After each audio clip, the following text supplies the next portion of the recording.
Yaffee program on WVNN.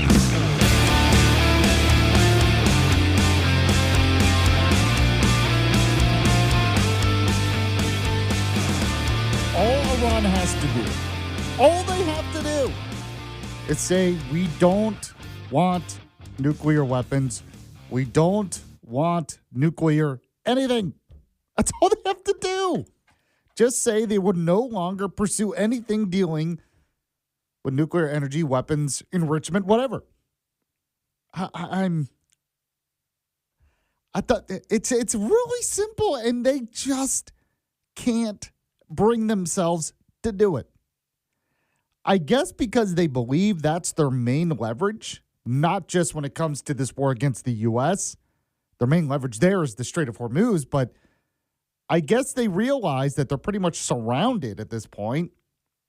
And if they give up that potential, the regime doesn't have long to last. Or I don't know. They're also religious fanatics, but man, 21 hours of J.D. Vance and negotiators going over there. And really all they have to do is say, okay, we're done with the nuke thing. No, we're done. Okay, fine. If we give up anything to do with nukes and let you just take it all, will you leave us alone? That's all Iran would have to say.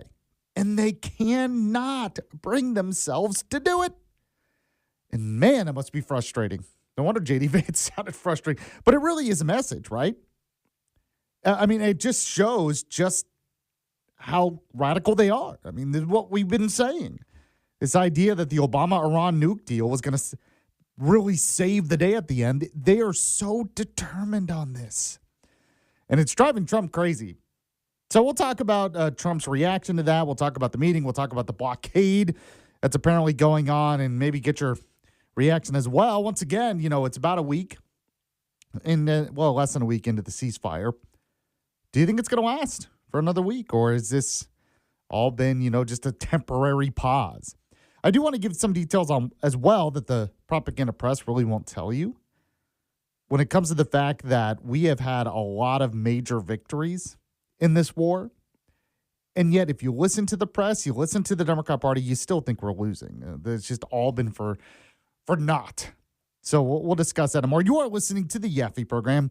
This is the show where you can count on the latest news, the important guests, and the best analysis, all for your morning commute here on News Talk 770 AM, 92.5 FM, WVNN. Coming up on the show as well, we'll get to those Alabama bullet points. The legislative session wrapped up last week, so we have some more details on that. And, of course, Todd Stacy will join me at the bottom of the hour. He's with Alabama Daily News, also host of Alabama Public Television's Capital Journal.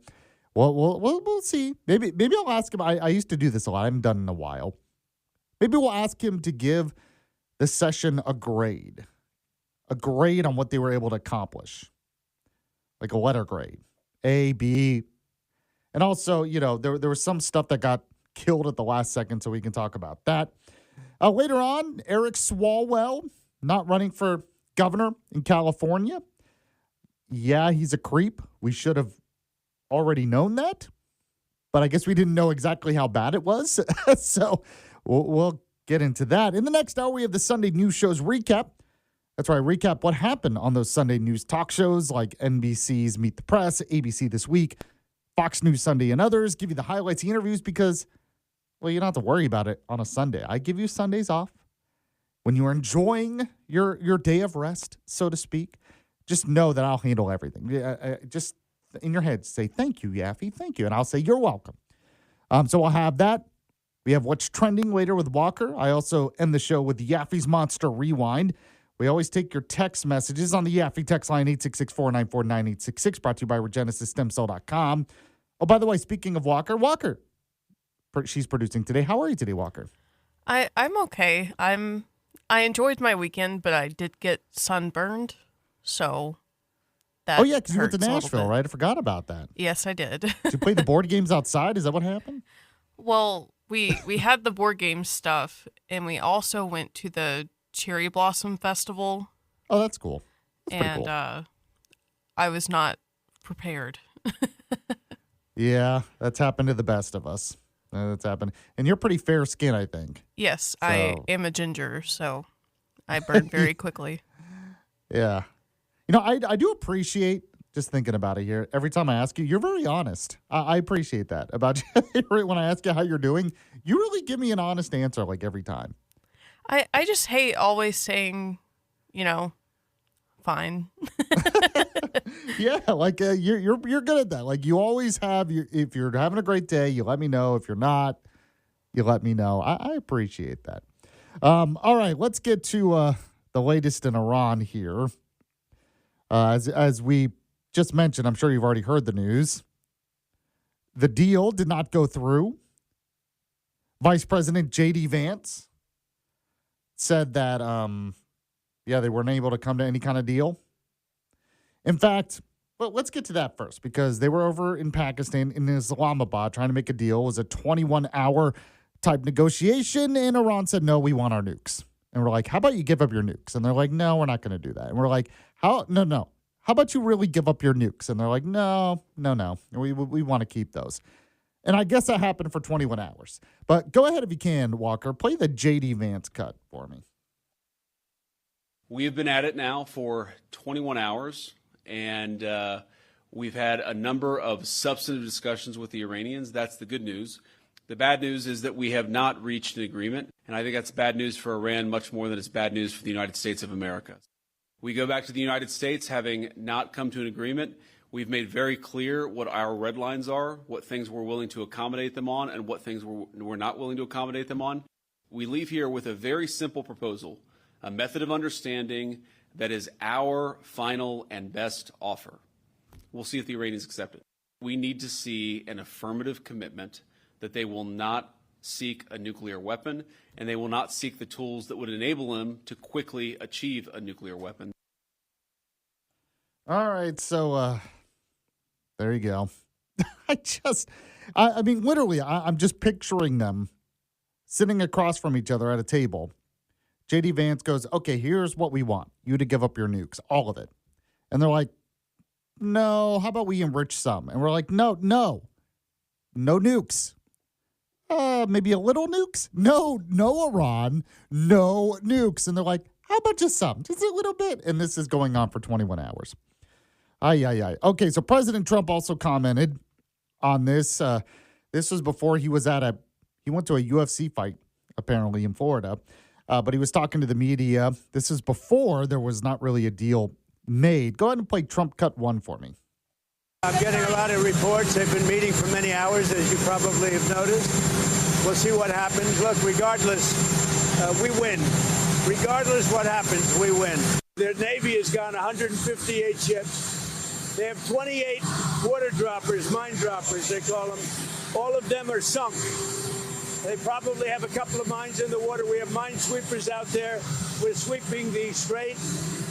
In addition to that, we're negotiating. Whether we make a deal or not makes no difference to me. They're all defeated, by the way. They're all at the bottom of the sea. Now, with all of that, they have no Navy. They have no radar. They have no Air Force. Their leaders are all dead. Now, all we do is we'll open up the strait, even though we don't use it, because we have a lot of other countries in the world that do use it that are either afraid or weak or cheap. I don't know what it is, but we were not helped by NATO. So Trump also said, whether we have a deal or not, he doesn't care because we win. No matter what, we win. I mean, I appreciate what he's trying to do. I really do. But I think it does matter. I would much prefer a deal, just so you all know. Go ahead so Trump actually yesterday was on with Maria Bartiromo on Fox News talking about it as well. Go ahead and play Trump Cut 2 for me. We didn't get there on the important issue. They want to have nuclear weapons. They're not going to have nuclear weapons. I've been saying that for 30 years. I would never allow that to happen. They have one thing that they can do. They can say, well, gee, we're going to put a mine someplace just a mine. We'll drop 1 mine, 2 mines, 10 mines. And that will, if you have a ship that costs $1 billion, you'll say, well, I'd prefer not getting whacked by a mine, losing my ship or damaging it badly. We have minesweepers there now. We have highly sophisticated underwater minesweepers, which are the latest and the greatest. But we're also bringing in more traditional minesweepers. And so I understand is the UK and a couple of other countries are sending minesweepers. There'll be a time when we'll have them all come in and all come out, but it won't be a percentage. It won't be a friend of yours, like a country that's your ally or a country that's your friend. It's all or nothing, and that won't be in too long a distance. No, we're just bringing the ships up. We got a lot of ships, so we're bringing them up. We think that numerous countries are going to be helping us with this also. So there you go. That's him talking about the fact that they're going to have a blockade of the Strait of Hormuz. That was President Donald Trump's response to Iranians saying, no, we want some nukes. We want to keep at least some nukes. That was Trump's response. Also, he talked about the talks in general yesterday. Play a Trump cut 3 for me. We had a very intensive negotiation, and toward the end, it got very friendly. And we got just about every point we needed, except for the fact that they refused to give up their nuclear ambition. And that's the only point, frankly, to me. That was the most important point by far. It was a good meeting yesterday, really a good meeting, except for one problem. And it's 95%. They want to have nuclear weapons. It's not going to happen. They can't have nuclear weapons. They have nuclear. They want to enrich what they have. They want to enrich more. As you know, we knocked out with the B-2 bombers. Had we not knocked that out, they would have had a nuclear weapon within 1 month. All right, so you can tell me what you think about all this. Now, I saw that Senator Tom Cotton was on Fox News this morning as well. He's chairman of the Armed Services Committee in the Senate talking about it. Play the Tom Cotton cut for me, Walker. Now that we've imposed a blockade on the Strait on all ships, if all ships don't get out, China is really the one that's going to face the brunt of the pain. When they're ready to get serious, perhaps when they felt more economic pain, more military pain, maybe they want to reengage at that point. All right, there you go. Maybe. I mean, all they have to do is, hey, don't enrich uranium. Give up your nukes. Can we keep a little bit? No, you cannot keep a little bit. How about just a teensy-weensy bit? No, Iran. Just give it up, and they just can't do it. All right.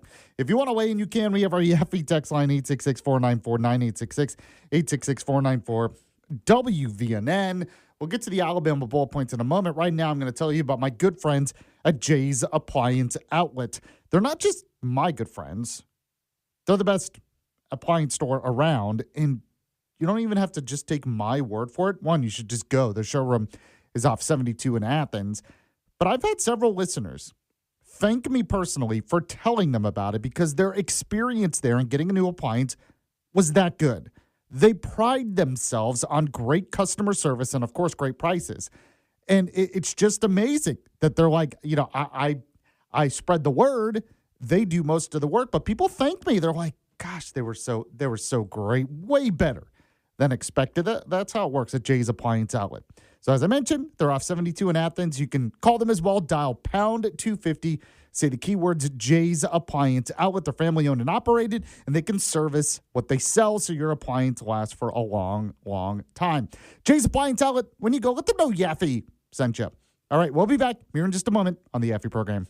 It's the Yaffee program on WVNN. Instagram. Now, back to the Yaffee program on WVNN.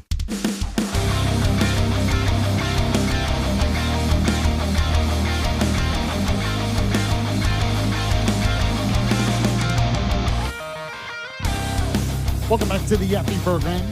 News Talk 770 AM 92.5 FM WVNN. You know who I am. You know how this show works. I always say this, though. You got to...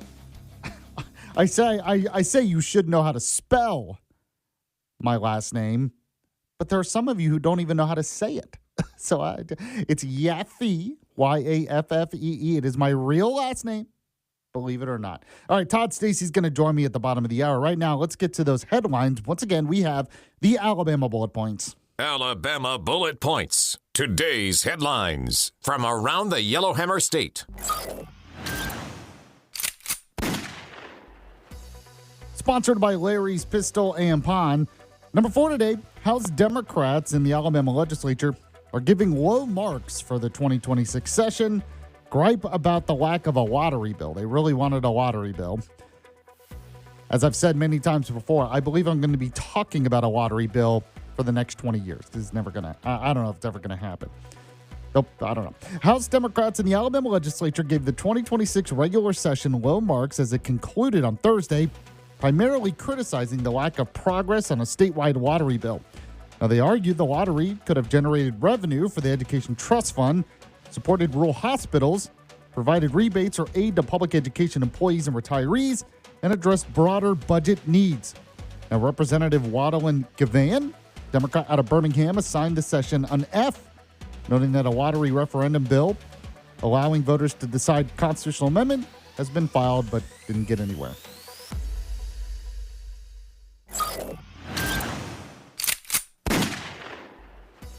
Number 3 today, and I'm probably going to get him on the show this week, but Alabama State Senator Chris Elliott bashes Stephen Reed, the mayor of Montgomery, over the Montgomery crime culture, which, yes, that exists, and the failure to protect citizens. So Elliott lambasted Montgomery Mayor Stephen Reed, declaring the city's rampant crime problem is fundamentally a leadership issue. Now, Elliott accused Reed and the police chief of being tone deaf for denying the severity of the crisis, pointing to constant random gunfire near the State House, including bullets landing in the parking lot of the State House. As evidence that Montgomery is simply not safe, he blasted Reed for rejecting SB 298, a bill that would have imposed minimum staffing standards on the city's police department to combat the violence, instead forcing local taxpayers to bear the full cost. Elliott warned that the next governor, which is going to be Tuberville, may step in forcefully, possibly with the National Guard. And yes, that may in fact happen.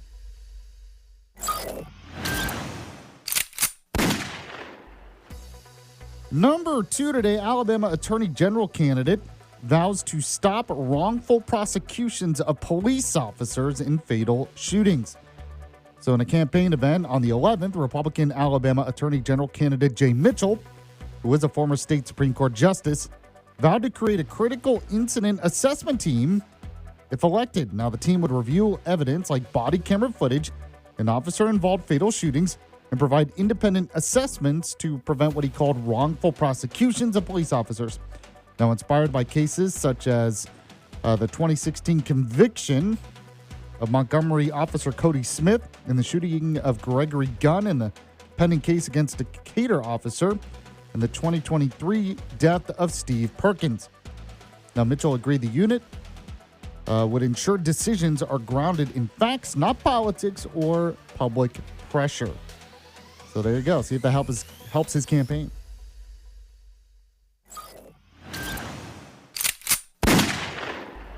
And number 1 today, they wanted to honor Governor Kay Ivey before she retires. Alabama renames its state office building for Governor Kay Ivey on the 9th anniversary of her taking office. So on April 10th, marking the 9th anniversary of her ascension to the governorship in 2017, Alabama's Building Renovation Finance Authority voted to rename the state office building, which is located at 501 Washington Avenue in Montgomery. It is now going to be called the Kay Ivey Office Building. Now, the 5-story building, originally built in 1937 as the State Highway Building and later known as the Public Safety Building, currently houses the Alabama Attorney General's office. Now, the renaming follows a joint resolution passed by the Alabama legislature and signed by Governor Ivey, which highlights her record as the state's longest continuously serving governor and the longest serving female governor in U.S. history. The resolution cites major accomplishments, including record capital investment and job creation, and, of course, the Rebuild Alabama Infrastructure Program, which some people know it better as the gas tax. But there you go. So they wanted to honor her before she ends up retiring and before Tuberville takes over, because that's what's going to happen.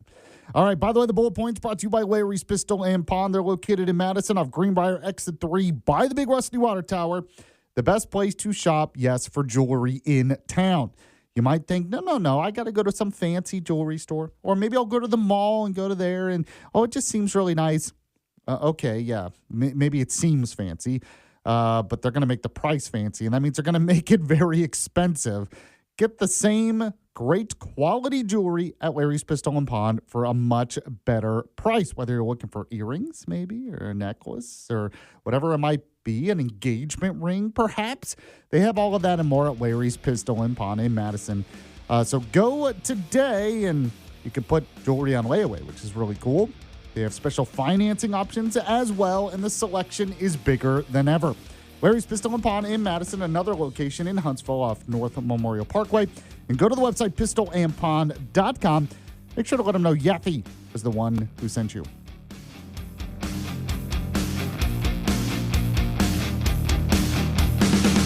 You're listening to Yaffee on WVNN. The countdown is on for the 2026 NFL Draft presented by Bud Light. Catch all 7 rounds, 3 days, live from Pittsburgh, April 23rd through 25th. Watch every pick live on NFL Network, ESPN, and ABC. NFL Network is also streaming with NFL Plus.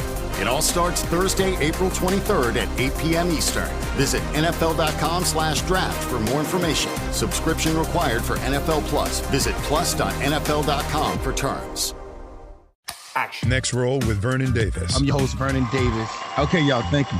That's enough. Today, we have Dietrich Wise. Through my example, on the field, off the field, during game day, in practice, that was one way that I led, because then it led to success. Next roll isn't about what's next. It's about why they do it. My man, Bobby Bones. Like, I've had a lot of stuff happen, bad and good. And so I don't have any fear of mixing it up. That's powerful, man. Next roll with Vernon Davis. Follow and listen on your favorite platform.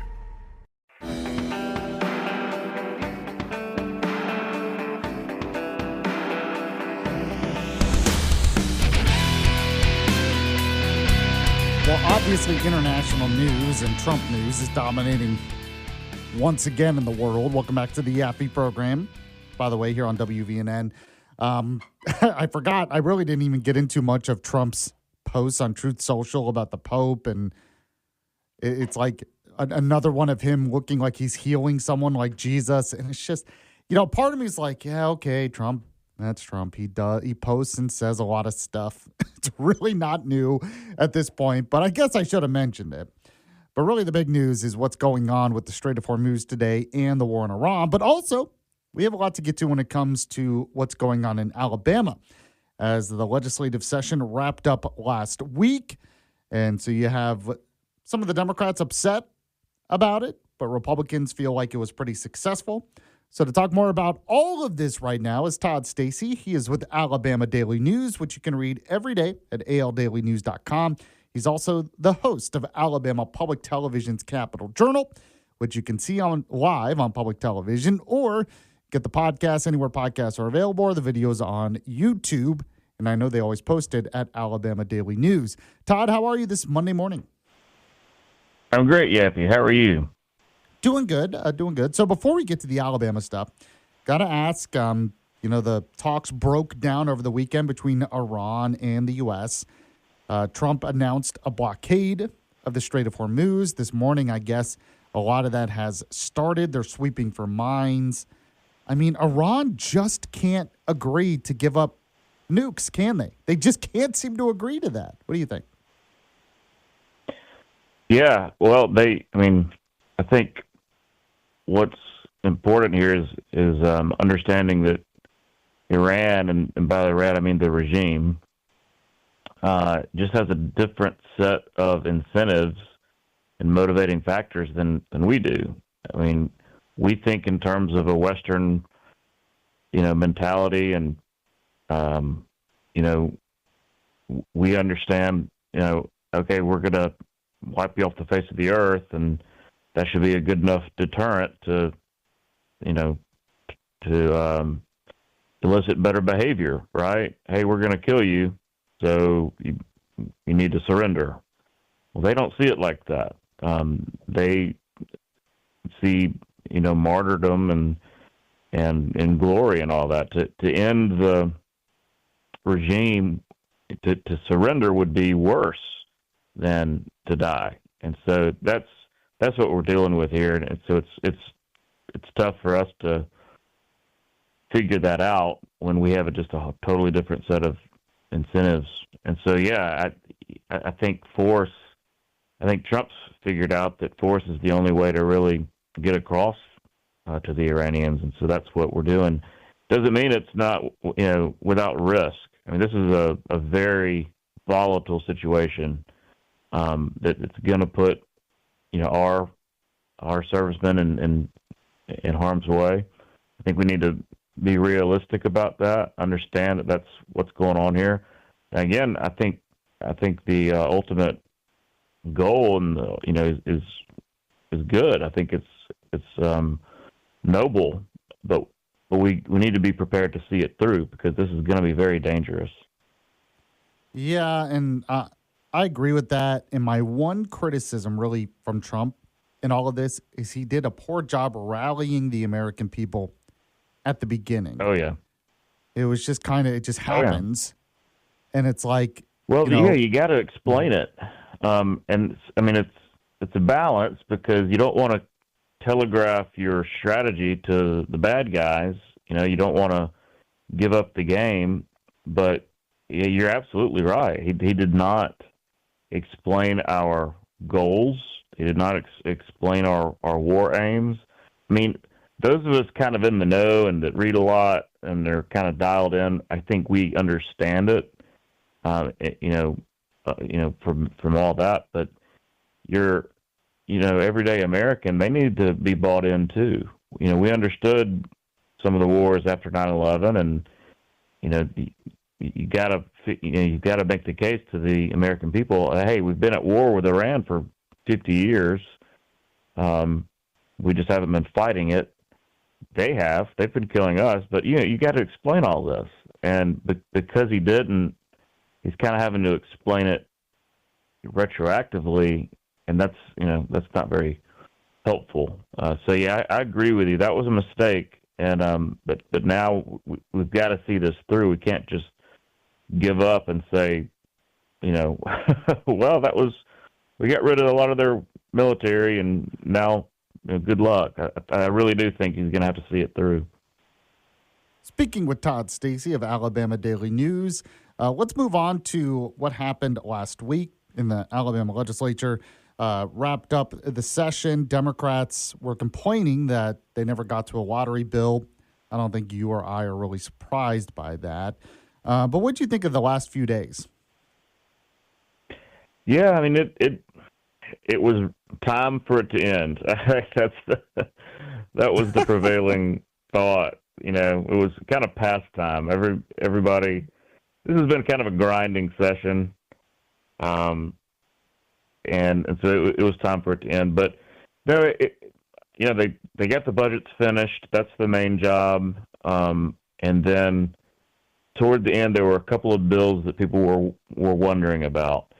One was the Montgomery police staffing bill. That actually could have affected Huntsville too. That was on the calendar in the House.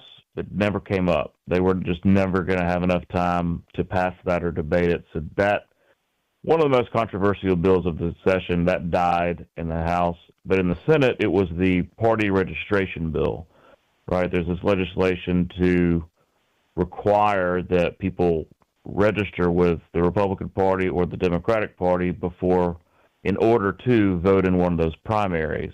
It would have impacted this year's elections. It would have been, prospective, but pretty controversial bill. And I'm not surprised that it died because as much as the ALGOP has been pushing this, I think your rank and file lawmaker is really wary of the implications of that. If people are, how many people are just not going to vote if you're required to register? It just really changes the nature of the electorate. And you mentioned like Republicans versus Democrats. I feel like Democrats were kind of daring the Republicans to pass that. They were saying like, this is not a good idea for y'all. You're winning all the elections. You've won the entire slate. You control everything, and yet you're going to do something to weaken your party by basically disenfranchising independents. And so that was a little comical toward the end. And so I think at the end of the day, Republicans really did not want that bill to pass, and so it was kind of conveniently at the end of the agenda that they didn't have time to get to. So that's what happened. Well, that's kind of one of the issues with a bill like that. It's almost like term limits. Members of Congress and federal government or whatever, they don't want to vote term limits for themselves. And it's kind of like that here. Obviously the majority of Republicans probably want it. There's a reason why you would want to close primary bill. But you have those Republicans that are kind of dependent on independent voters and maybe some Democrats, and they don't want to give that up. So it's really difficult to get something like that through. Yeah, and again, I'm just not sure why you would want to do it. I mean, I understand that there are some Republicans, and these are the activist type, right? These are the kind that are like, they're on the executive committee, they go to meetings on Saturdays. I mean, really, and they think, well, only people like me should be voting, right? Only people that are absolutely dedicated, committed to the values and ideals of the Republican Party, those are the people who should be voting in primaries. That's a perfectly valid way to think. It's not how most people think, and that's because if that's what you require to vote in primaries, you're going to get a lot more candidates nominated that think like that too. I mean, frankly, Yaffee, that's how Roy Moore got nominated. That's how, back in 2017, when it was a special election, Roy Moore gets nominated because he's the most conservative and he's the most right wing or whatever you want to say. He's the purest, the purest Republican. Well, you saw what happened. He got beat. That was the only person that the Republicans could have nominated that was vulnerable to lose. And so a lot of rank and file Republicans see the same thing with this closed primary bill. Is like, okay, if you go down this path, then only the purists are going to survive, and that's what leads to nominating candidates that are capable of losing elections. So again, it's kind of like a solution in search of a problem. What's the problem that's going on right now, with the Republicans, running the table? So it's probably a good thing that it died. Something like that, even if you wanted to go through with it, you need to think about this. This is a fundamental change to how we elect our leaders in Alabama, and that deserves more than just a couple of months of consideration. Speaking with Todd Stacy with Alabama Daily News. I know you had spoken with the Speaker, Speaker Ledbetter. What were his thoughts on kind of wrapping up the session? Yeah, he talked about it being a productive one, and he's right about that. They got plenty accomplished. Of course, I was also talking to him about just all the drama. He dealt with a lot of drama inside the House Republican caucus, kind of out of nowhere. Nobody expected, this internal backbiting. You had, leaked audio coming out of a caucus meeting. That's a big no-no. You had a member kicked out of the caucus for attempting to record a different meeting. So when you've got stuff like that going on, that means members are unhappy. They're not accepting the will of the majority, things like that. So it was a trying session for the Speaker, but he made it through. And that's the thing. It's only a handful of, I guess you'd say, like disgruntled caucus members. Everybody else you talk to is just sings Ledbetter's praises in terms of his leadership and the job he's done as Speaker. So it'll be interesting to see what happens when they come back. I fully expect him to serve another term as Speaker. He's very popular amongst the membership. It'll be interesting to see what the caucus looks like if they do something with this handful of disgruntled members who at least a few are willing to kind of betray the trust of their colleagues. So you'd like to think that would subside, and I think it will. I think Tipmer's running a little short this session, but I think things probably should get back to normal when they come back in January. Todd Stacy is with Alabama Public Television's Capital Journal, also with Alabama Daily News. You can read that, aldailynews.com. Sign up for their email newsletter as well, the Daily Digest. I know you have your podcast, In the Weeds, as well, what it called, so you can check that out. Todd, appreciate it. We'll talk to you again soon, my friend. All right, Yaffee, be good.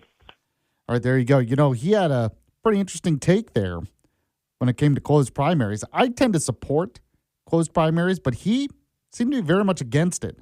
So I'm curious what you think. I want you to weigh in right now on the Yaffee text line, 866-494-9866, 866-494-WVNN. Talk more about that. And, in the next segment, we have to get into some sad news. Yeah, some very sad news. I'll have to explain that more next on the Yaffee program. Stay with us.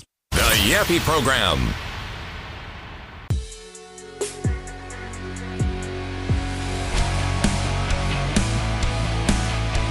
Oh, no.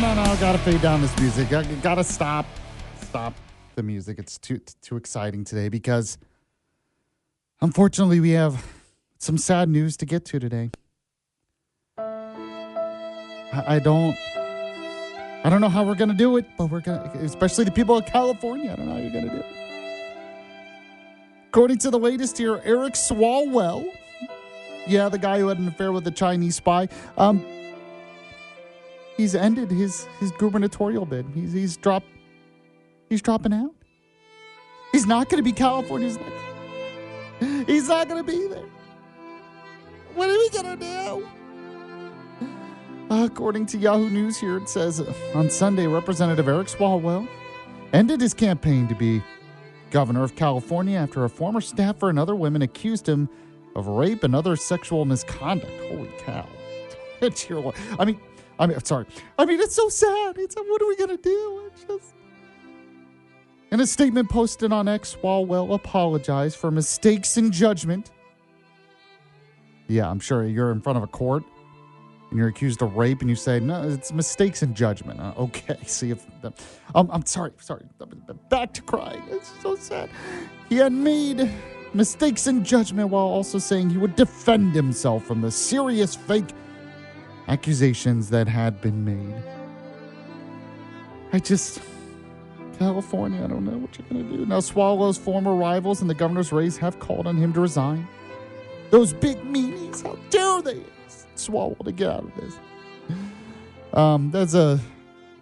A number of his colleagues, apparently in Congress, have told him to resign. Prosecutors in New York City, by the way, have opened an investigation into one of the assault allegations against Swalwell. Now, the speed of Swalwell's political collapse is remarkable. Man, so many members of Congress are just creeps. They just are creeps. I'm sorry, I'm supposed to be crying. I don't know. Anyway, actually, we kind of knew this was coming. The accusations were piling up. Prosecutions possibly against him. Being accused not just of sexual assault or sexual misconduct, but of rape, which is pretty serious.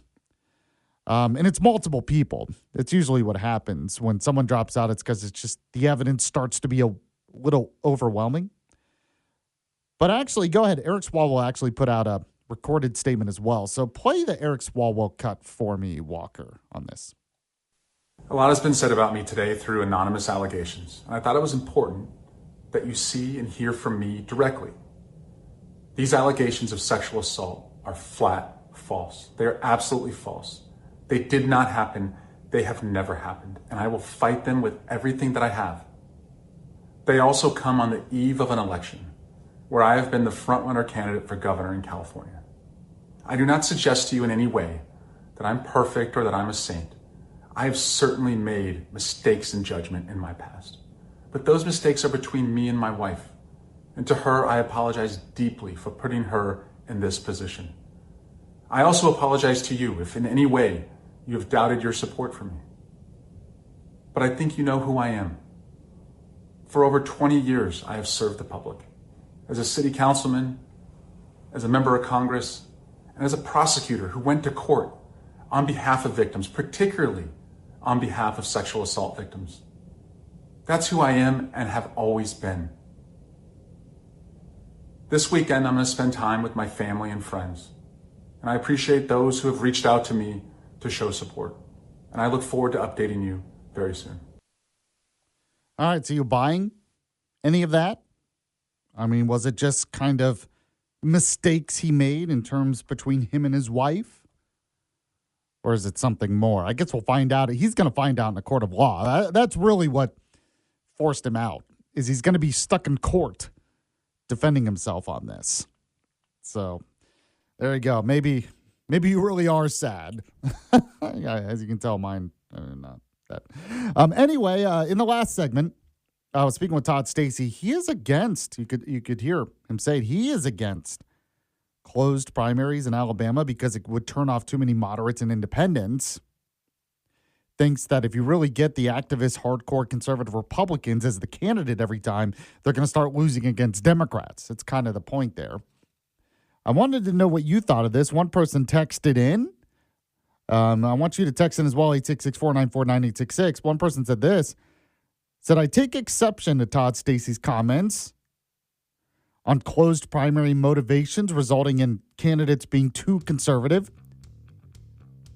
And said, basically the legislature, there's a piece of the 1819 News about it, but the legislature has become corrupt. Some of the rhinos depend on Dems voting for them in Republican primaries to shut out conservatives, which is kind of where I am. I'd rather a real Republican win than a rhino. But that's sort of my take. All right, we're going to move on to the Sunday news shows recap in the next hour here on the Yaffee program. Back in a moment.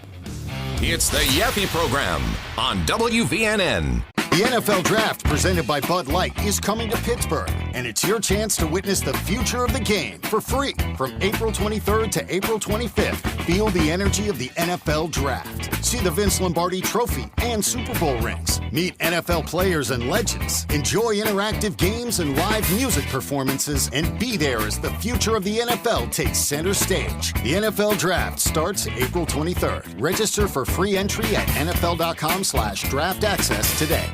Vince Colonnese is redefining news talk with The Vince Show. It is a reflection of your response to this program that we get to take this thing to the next level. These gigantic shows. This is going to be so much fun. It's unbelievable. In-depth interviews, live caller interactions, and a front row seat to the most important conversations of the day. I've got updates. I've got big stories. We'll sort through the truth of what's really going on. So buckle up. Here it comes.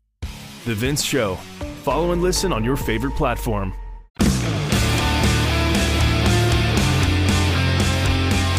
All right, so I'll read the latest here on the blockade of the Strait of Hormuz from the Wall Street Journal. It's kind of, Trump announced it over the weekend, but the breaking news today is it has started. It says U.S. military blockade of the Strait of Hormuz appears to have started at 10 a.m. Eastern time on Monday, after President Trump vowed to block ships entering or exiting Iranian ports following failed peace talks.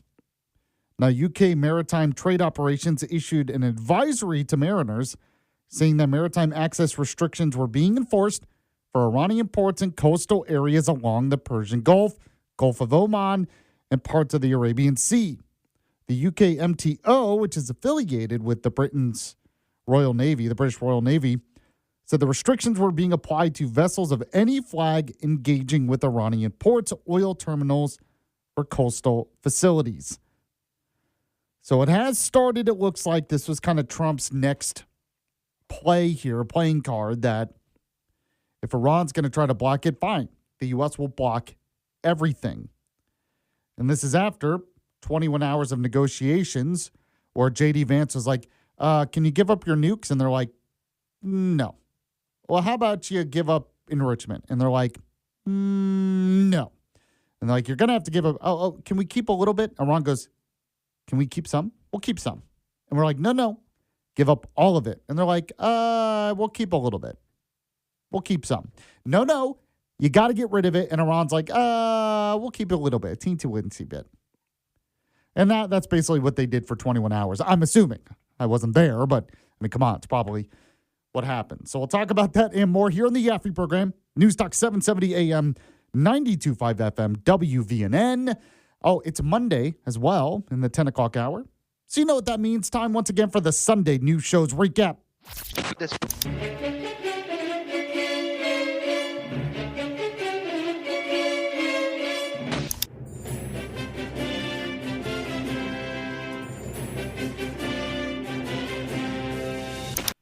Recapping what was talked about, what happened, the interviews, the highlights from those Sunday news talk shows. So you don't have to watch it. You have Sundays off. You're welcome. Rest. It's supposed to be a day of rest anyway. You get to rest, and while you're resting, you just think to yourself, man, it's so nice of Yaffee to give me the day off from the news. Well, that's what I'm here for. That's what I'm here for. You're welcome. All right, so real quick, I want to play a cut here. This is Mike Turner's, Congressman Mike Turner, who was formerly the chairman of the Armed Services, well, not the Armed Services Committee. Was it the Homeland Security Committee? He was on one of the big committees anyway. Republican Congressman Mike Turner has been pretty supportive of this war against Iran by Trump. So he was on CBS Face the Nation, and he makes a really good point here. And it was hard to grab a cut of him because Margaret Brennan just kept interrupting him constantly. But there was one point here where I think he's exactly right. So go ahead and play the Mike Turner cut for me. Well, first off, no conflict ever polls well. I mean, when there's a conflict occurring, no one says it's being handled well because you have to go through the conflict. The president has articulated, I think, very well, that this is about ensuring that Iran does not become a nuclear state. And no one is willing to trade lower gas prices for Iran becoming a nuclear state. And when Vice President Vance stood at the podium and said that the negotiations had broken off because Iran was not willing to declare that they would not become a nuclear state, that should have sent a chill both through Europe and around the world. And I think, for everyone, because that truly is what this is about. That's a good point. I mean, think about that. And it's what I've been saying, but there was really one big ask by the United States in all of this. Give up your nuclear weapons. You can't even get close to doing it. Enough of this. And they refused. They just can't help it. They must have it. And that should send a chill down the spines, if they have any spines in Europe. But there you go. Now, Nikki Haley, former ambassador to the UN, former governor of South Carolina, former presidential candidate. She was talking about it on CNN's State of the Union and kind of made a similar point. Play a Nikki Haley cut one for me. Negotiations. The U.S. had a 15-point plan. Iran had a 10-point plan. They really were miles apart. The Iranians were not willing to give up their nuclear production. They weren't willing to give up holding the Strait of Hormuz hostage. And I think Vice President Vance did the right thing by walking away and saying, we're not going to continue talks. This isn't worth our time, and we'll finish the mission. And I think what you're seeing President Trump do is not pause at all and say, we're going to go after Iran where it hurts. I think if you look over the span of this war, CENTCOM has done a remarkable job by taking out the majority of their missile, drone, naval capabilities, which really was at the heart of the strategy of what Iran wanted to do. So there you go, explaining that pretty well. Think she's exactly right. I mean, the big demand is nuclear weapons, as I've been saying. But the other demands are give up your ballistic missile program and stop funding terrorism. Now, most countries would just be like, okay, sure. It will help us economically. It'll end this war. Why not say yes? But you're dealing with crazies in Iran. That's why Trump is doing what he is doing. Because he is trying to show the Iranians they're basically like, we're crazy. And Trump's like, oh, you want to see crazy? Fine. We'll end your civilization. Is that crazy enough for you? That is basically Trump's response, I think. Go and play a Nikki Haley cut 2 for me. But the part to really bring Iran to its knees is to go after it economically. And, I think making sure that the strait is open is the first part of that. I think the second part of that is going to be really important. It's finally dealing with Russia and China. You look at Russia, and it was their intelligence that was used to hit our bases, in Turkey and Qatar, the oil fields in Saudi Arabia. They gave the intelligence to Iran. Mm-hmm. Iran shot those. And China, hundreds of ballistic missiles have been made because China has supplied them. And now we know that China is getting ready to give man pads, which is going to only give them more air defense systems to work with. So, look, I think Trump wasted no time. I think he's moving forward, and I think he's calling Iran's bluff. Gosh, how many problems? It's like, well, China and Russia are involved. Of course they're involved. Don't forget North Korea. They're in there as well involved. Okay, so that's one side of this. Nikki Haley and Mike Turner are pretty supportive of this effort. But let's go to the other side. Democrats like Senator Tim Kaine out of Virginia, not supportive of this. You listen to them, you think we've just lost, which is kind of crazy too. I'm not saying things are perfect. It's a war. There are going to be setbacks. There are going to be struggles. It was never going to be perfect. But from day one, Democrats have basically said we should raise the white flag and get out because we've lost. It's a forever war, which is absurd as well. This is why you have me as your voice of reason. Anyway, let's play Tim Kaine, who was on ABC this week talking about it. Play Tim Kaine, cut 1.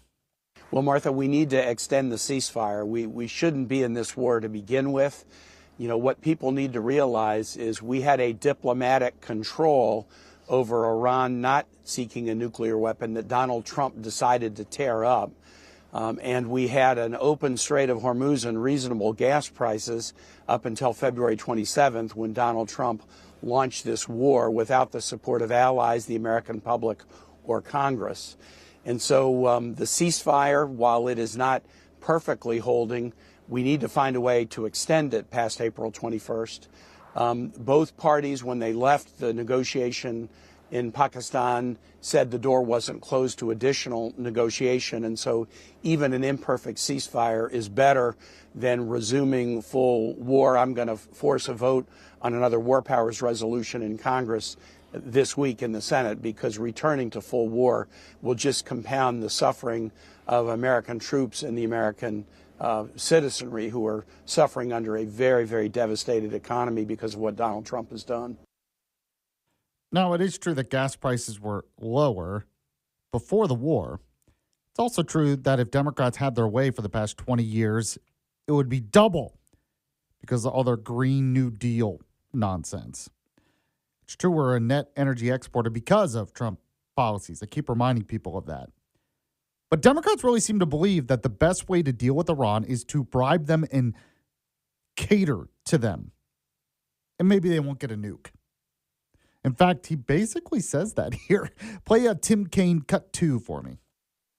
I'm not sure what President Trump's red lines are because they seem to change all the time. His rationale for the war has changed all the time.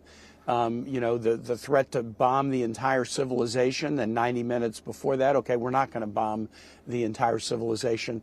And I don't know exactly what the offer was that J.D. Vance put on the table. He had a brief press conference and he said, we need to make sure that Iran doesn't get a nuclear weapon. But Martha, as you know, Iran entered into an agreement with the United States and other nations, both allies of the U.S. and China and Russia in 2016, reaffirming that they would never purchase, seek, or acquire a nuclear weapon. Donald Trump tore that up. He tore up the restrictions on uranium production. He tore up the restrictions on centrifuge production. He tore up the deal that allowed intrusive inspections in Iran. So J.D. Vance says now that, well, Iran won't agree to what they agreed to 10 years ago.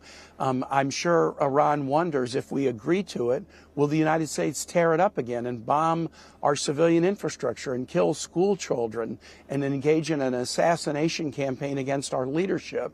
This is not going to be an easy negotiation because the last negotiation that led to a control of Iran's nuclear program, the U.S. made the decision to tear it up and walk away from the deal. I think that decision by President Trump to tear up a diplomatic deal will go down in history as one of the worst decisions in the foreign policy space ever made by an American president. If you make diplomacy impossible, you tend to make war inevitable. Oh, my gosh. So much wrong there. One, there was always an end date to the Iran nuke deal. So it was not forever controlling them. So what was Iran doing? They were trying to placate to the deal, using the money we gave them through the deal to massively build up the rest of their military and the terrorist networks to create basically a shield so that when the deal expired, then they could have nukes. Not only that, but they were secretly enriching anyway and all that kind of stuff. So this idea that the Iran nuke deal was so great and we got out of it and that's what caused this, pretty absurd, I think. And it ignored so many other aspects of it. If you want to weigh in, you can. We have the text line, the Yaffee text line, 866-494-9866, 866-494-WVNN. Something else that came up during the Sunday news talk shows. Cuba, because their economy is in tatters. What is the next step? I'll get to that and much more next here on the Yaffee program. Stay with us. You're listening to Yaffee on WVNN.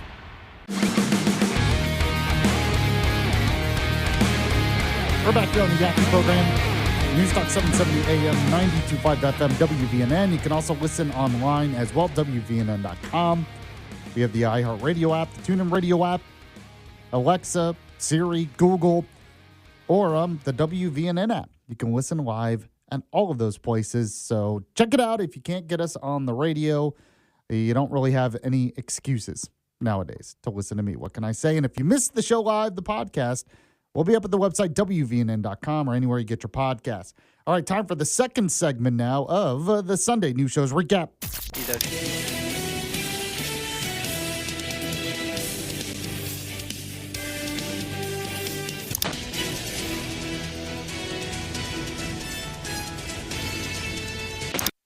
Recapping what happened on those Sunday news talk shows, so you don't have to worry about it. It's my public service to you. You take Sunday off. You're welcome. Talking NBC Meet the Press and others. Speaking of Meet the Press, so on Meet the Press, they had the exclusive interview with the president of Cuba, believe it or not, Miguel Diaz-Canel. He was on with them, and it was kind of interesting because it shows why they're so broken, honestly. But go ahead and play that cut for me, Walker, the Miguel Diaz-Canel cut. Saw it with our own eyes. Los vimos con nuestros ojos. People living in severe poverty, sufriendo in the streets of Havana, the capital city. Is it time for Cuba to take some responsibility, to look in the mirror and to change its economic system for the people of Cuba who are suffering here, que están sufriendo?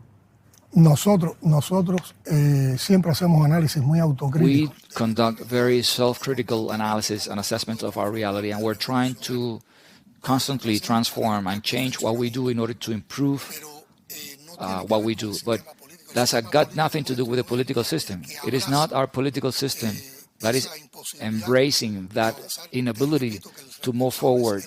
Our political system is serving people, is serving social justice and making everyone advance.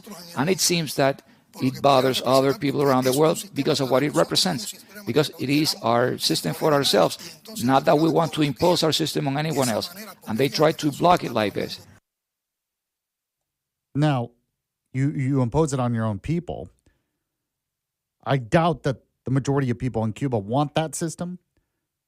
And the system is the problem, just so you all know. Someone who made a good point on this, Byron Donalds, who's running for governor of Florida. He's a current congressman from Florida. He was on Meet the Press right after this interview, and I thought he made a pretty good point. So go ahead and play Byron Donalds, cut one.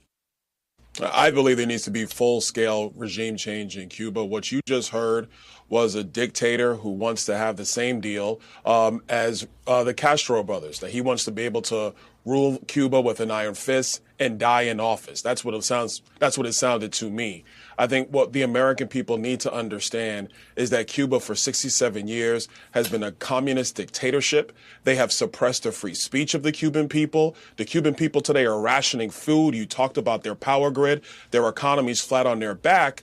And I think for what Diaz-Canel was saying about how there don't have to be any changes for Cuba to be better is a lie. That last part is really important because he's like, no, we don't have to change. It's everyone else's fault. No. Byron Donalds, exactly right there. It's a lie.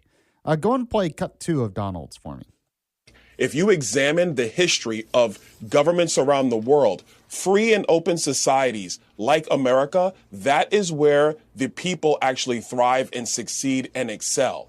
In communist dictatorships or theocratic dictatorships where you suppress free speech, you actually don't hold open elections, you take away property, you take away property rights, what you find is that people do not thrive, they do not excel, they cannot build wealth, they can't build strong families. In essence, they can't have the American dream or that dream in any other part of the world. It starts with your political system, and when you have a dictator who wants to remain installed as opposed to letting the people of Cuba live free. I love that answer. I really do. It's not said enough these days. You know, we kind of get into the same argument about the war where people on the left will say if we're not spending on the war, we could spend here on free healthcare, which is just socialized medicine. And Byron Donalds, one reason I like him, he comes out and he says, when you look at Cuba, it's not just a blockade. It's not everyone else's fault. It's because the system itself, based on socialism, under a dictatorship, does not allow people in that country to thrive, to build wealth. He talks about the stark difference between communism, socialism, capitalism, free markets, and democracy. That contrast needs to be said. We don't talk about it enough, I feel like, these days when we're talking about Cuba. But he's absolutely right.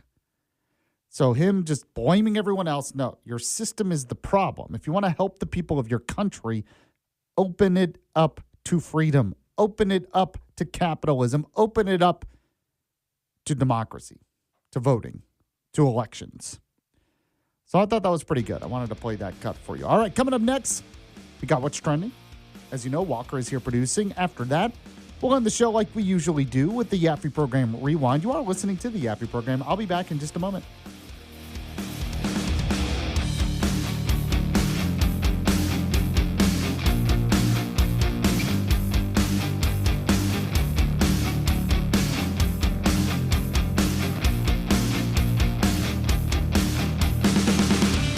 Yaffee Program. Full Send Golf. You guys know how much I really, really love golf, and I think every week would be dope to post on the Golf Channel. I want to get a lot of guests on here. Salim's going to take lead. I'm down to be in it. It's not really work to play golf. Join the party on the golf course. I was like, let's go to the range. Oh. So what are we putting on it? We said 10K, right? 10K? All right. We probably bet more than all the other golf channels, right? 10K, 9 holes. Those guys bet for like cookies. I feel like I'm going to shank it. This guy's been training like a Navy SEAL when it comes to golf. I'm very, very excited. You excited? Yeah. Full Send Golf. Follow and listen on your favorite platform.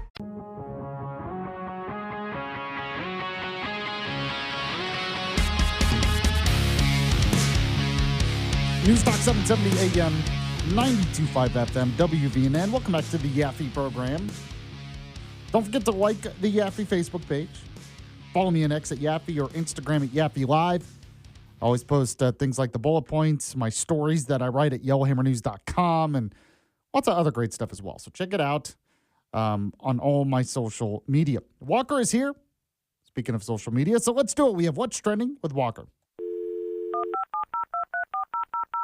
Keeping you up to date with all that's trending in your world. Oh, they have the internet on computers now. You guys know how to post videos to Facebook? It's What's Trending. Yes, brought to you by Coleman Furniture Market, located in the heart of Coleman, Alabama. In fact, let me give you the exact address so you know. I'm just saying. The address is 1807 2nd Avenue Southwest in Coleman, Alabama. You can find it at their Facebook page or at ColemanFurnitureMarket.com. By the way, they still have their big sale going on. Just a couple more days. Refund madness. Turn your refund, your tax refund, into a lasting investment. Famous brands, everyday low prices, and expert design, all available and much more at Coleman Furniture Market. If you see it on their showroom, it's for sale. You can take it home that day, or they can deliver to anywhere in the state. Coleman Furniture Market, they always have what's trending in furniture, as you know. So when you go, let them know Yaffee was the one who sent you. All right, Walker, what's number 5 today? Number 5 today, there has been a Bluetooth cassette player released. Yeah, okay. Yeah, and it looks really retro. It has a transparent cover, awesome. and the buttons on top and everything. Apparently, sales of them have grown by over 200% in the first 3 months of this year. Yeah, so the retro thing, it's funny how the retro thing goes through stages. Because for a while, I mean, it's still popular. Vinyl is very popular. Mm-hmm. But now maybe we're going through a stage where cassettes will make a comeback, I guess. I guess retro so. Feel. And it says that it isn't the first Bluetooth cassette player, but it is the most affordable one so far, where it's only $99. I don't think I have any cassettes left. The one beauty of cassette is you could record. I mean, that was really the good thing. Like, you could record radio songs onto your cassette. Oh, yeah. I remember having a MP3 player in middle school, and I would be listening to the radio on it and recording stuff. On your MP3 player? Yeah. Oh. That must have been a nice one. Not all MP3 players could do that.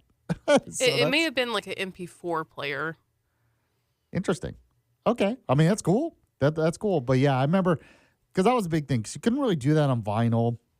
It's not something you really do on CDs. I mean, you can burn CDs, but it didn't work the same way. Cassette, that was the one thing you could like create mix tracks, like mixtapes is what they record off the radio and stuff. But the quality was never that great, and they just would break a lot and stuff. I do miss CDs, though. The problem with CDs is, you have to have them, and they scratch. Yes. But the quality was so good. Oh. The quality of the sound was always good on a CD. Always reliable, I feel like. There is a built-in mic that lets it double as a recorder. Oh, okay. Well, there you go. See, I've used that before. Okay, cassettes make, I guess, maybe VHS tapes are making a comeback too. I have no idea. Who knows? Maybe that's a thing. All right, what's number 4? Number 4 today, Popeyes is releasing a one-piece meal. Do you know what one piece like is? One Piece chicken or One Piece isn't there like an anime or something? Yeah, called One Piece the anime. I feel like, okay, I was just checking. I didn't think about how that sounded. Yeah, when you say it, because I think it should only have one piece of chicken. That's what Bugsy said. I thought that was funny. I mean, if you're going to call it that, it should only have one piece then. But I'm guessing not. No. It has 2 pieces of chicken. Call it 2-piece. Now, I'm not into the anime, but I know my wife is. That is one she likes. One piece. So I guess we're going to Popeyes. I don't know. Yeah, it includes 2 pieces of chicken, mac and cheese, gum fruit lemonade, which is supposed to represent the devil fruit that gave the main character his powers, and Chopper's Cupcake, which is named after the cruise doctor, Tony Chopper. Okay, sure. Okay. I don't know anything about it. I'll just take your word for it. Sure it is. This is one. I'll have to ask Steffi about it later. Excuse to go to Popeyes, though. I like Popeyes, not going to lie. I think it's good. Yeah, and there are 6 locations giving away free bento boxes that are One Piece themed. Yeah. A bento box? That's awesome. Yeah, but unfortunately, we'd have to travel pretty far to get them from here. Oh, really? Yeah, there's New York, Boston, New Brunswick, Chicago, LA, Miami. What comes in their bento box? Does it say? What I just said. Oh, the same stuff. Yes. Because a bento box is like usually the Japanese thing, or is that Chinese? I shouldn't mix that up. But don't ask me. But anyway, I know I've had it before, and usually it's like 4 different things. Interesting. Okay, well, we're not going to be able to go to those Popeyes, I guess. I lost my excuse to get Steffi to go with me to Popeyes. Dang.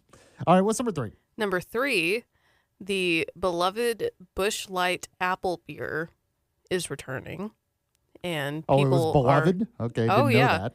It All right. apparently is affectionately known as Bapple. Bapple.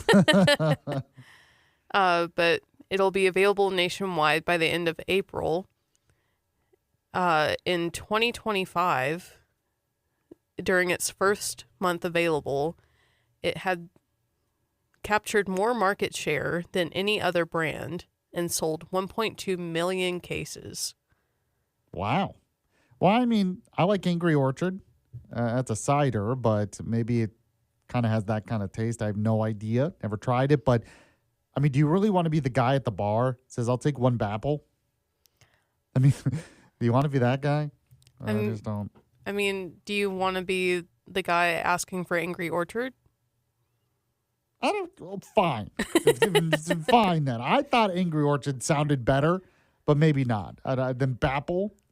But fine. I get your point. Yeah, I've always heard of that one being more of a woman's beer equivalent. you. So Thanks. I'm so sorry. Golly. Am I talking to Dale Jackson right now? All right. What is number 2? Number 2, X has eliminated a lot of bot accounts. Oh, good. Specifically, they say 208 bots per minute. Oh, wow. The problem is, I mean, I know people will like lose a lot of their followers, but I just hope it's accurate. I hope they're not eliminating like real people. Because Yeah. that would be annoying. Hopefully it's when they're doing it, they're actually just eliminating the bots. But I don't know the system. So Yeah, I also wonder that because I've gotten like a warning on my profile saying they that thought you were a bot? Yeah, I was like, what did I do? That's funny. Apparently around 33% of profiles in the app are actually bots. That doesn't surprise me. The way X is. When you're talking about, you have an X profile?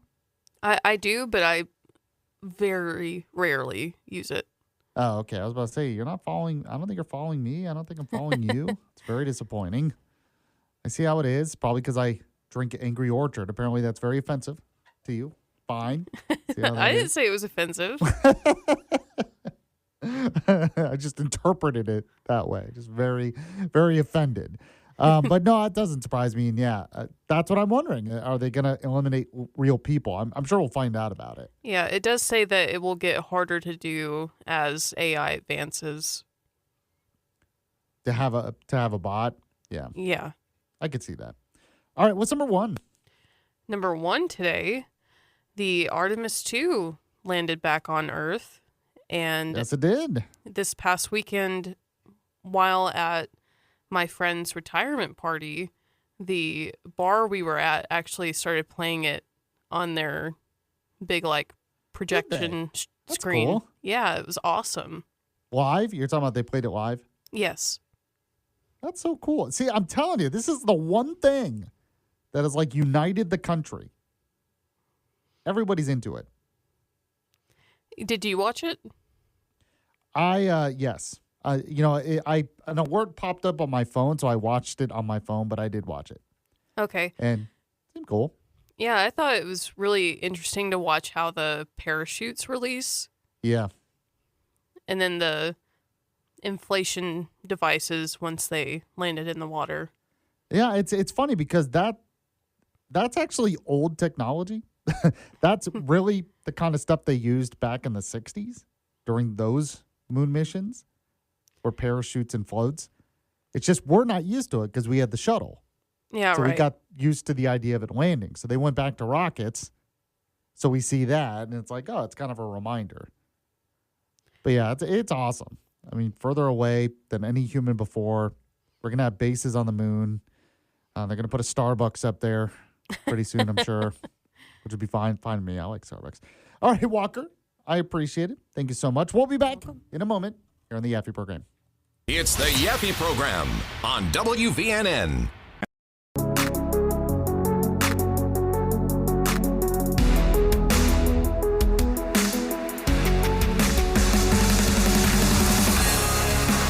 We're back here on the Yaffee program, News Talk 770 AM, 92.5 FM, WVNN. This is your woke detox center.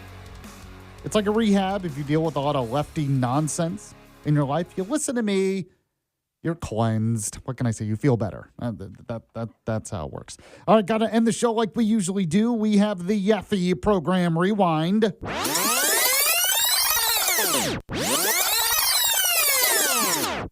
Hey, look at that. Well, I guess that'd be more of a VCR sound. Could that be like a cassette sound too, since cassettes are apparently coming back?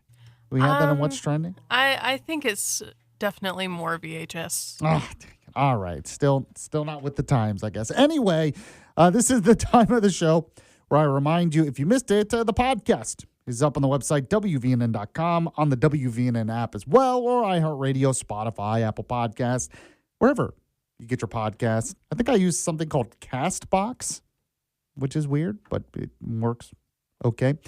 Anyway, at the beginning of the show, I talked about the latest in Iran because they were unable to make a deal.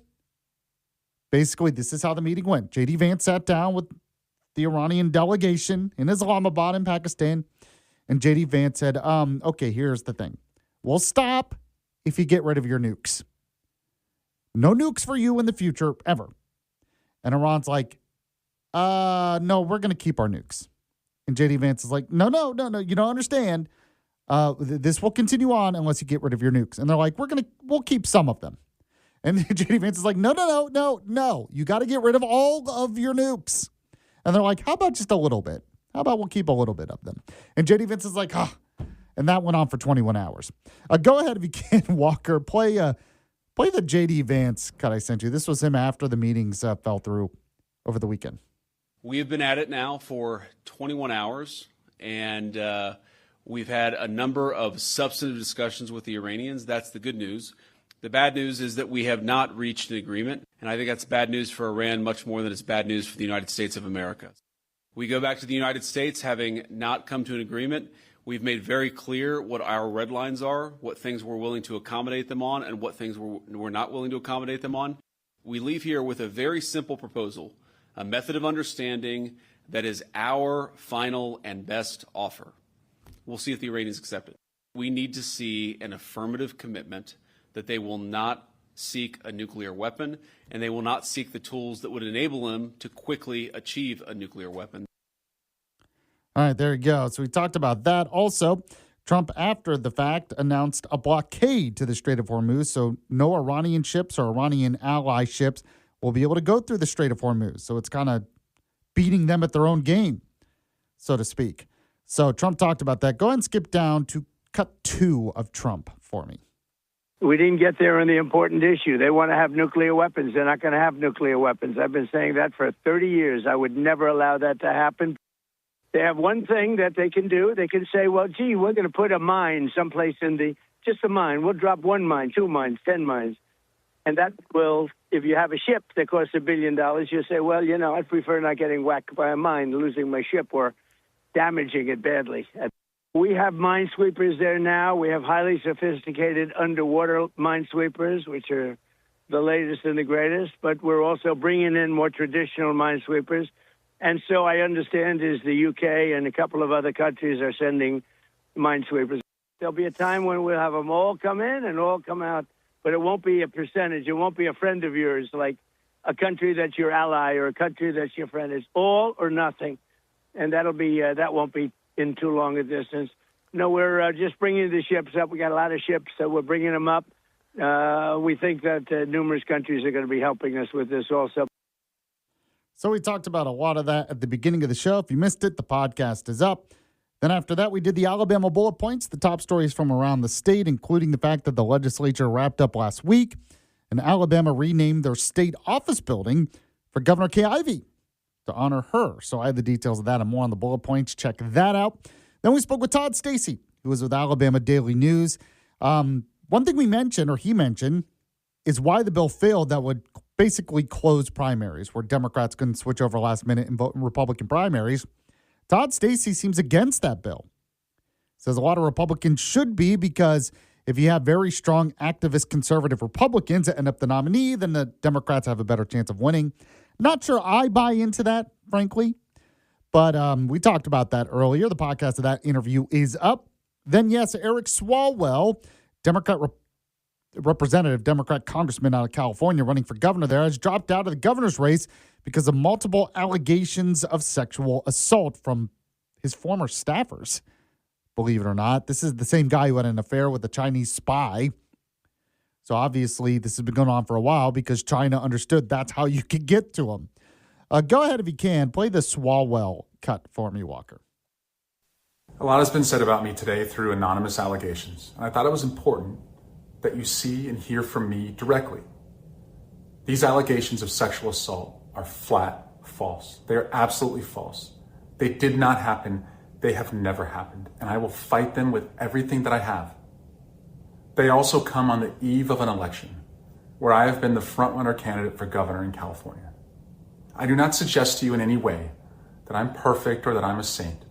I have certainly made mistakes in judgment in my past. But those mistakes are between me and my wife. And to her, I apologize deeply for putting her in this position. I also apologize to you if in any way you have doubted your support for me. But I think you know who I am. For over 20 years, I have served the public. As a city councilman, as a member of Congress, and as a prosecutor who went to court on behalf of victims, particularly on behalf of sexual assault victims. That's who I am and have always been. This weekend, I'm going to spend time with my family and friends. And I appreciate those who have reached out to me to show support. And I look forward to updating you very soon. All right, there you go. So podcast of that segment is up. We also did the Sunday News Show's recap. That's when I recap what happened on the Sunday News Talk Show, so you don't have to watch it. Go ahead real quick. This kind of really sums up the Iran war in a reaction, what it should be to it. Play the Mike Turner cut for me, Walker. Well, first off, no conflict ever polls well. I mean, when there's a conflict occurring, no one says it's being handled well because you have to go through the conflict. The president has articulated, I think, very well, that this is about ensuring that Iran does not become a nuclear state. And no one is willing to trade lower gas prices for Iran becoming a nuclear state. And when Vice President Vance stood at the podium and said that the negotiations had broken off because Iran was not willing to declare that they would not become a nuclear state, that should have sent a chill both through Europe and around the world. And I think, for everyone, because that truly is what this is about. I tend to agree. I mean, think about it. They just refuse to do it. So we talked about that and much more during the Sunday News Show's recap. So the podcast of that is up as well. Appreciate you listening. Thanks to Walker for producing today. And, got the Vin Show coming up next. Christopher Reed later on. Mark Levin later on as well. And I'll be back tomorrow. Same time. See you then.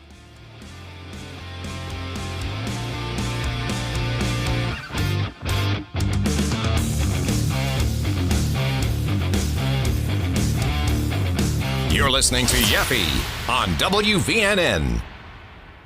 Hi, I'm Joe Saul-Sehy, host of the Stacking Benjamins podcast. Most economists agree small amount of inflation is actually good. 2% is what you're going for. So why is everybody freaking out? Oh, because it's the fallout. People don't track their budget. You have this slow slipping that happens every month. So all of a sudden you go, man, I don't have any money. The reason is now two people go to a restaurant. The bill is $60 for two. Two guys walk into a restaurant. They start screaming. Isn't that hilarious? $60. Ah! Stacking Benjamins. Follow and listen on your favorite platform.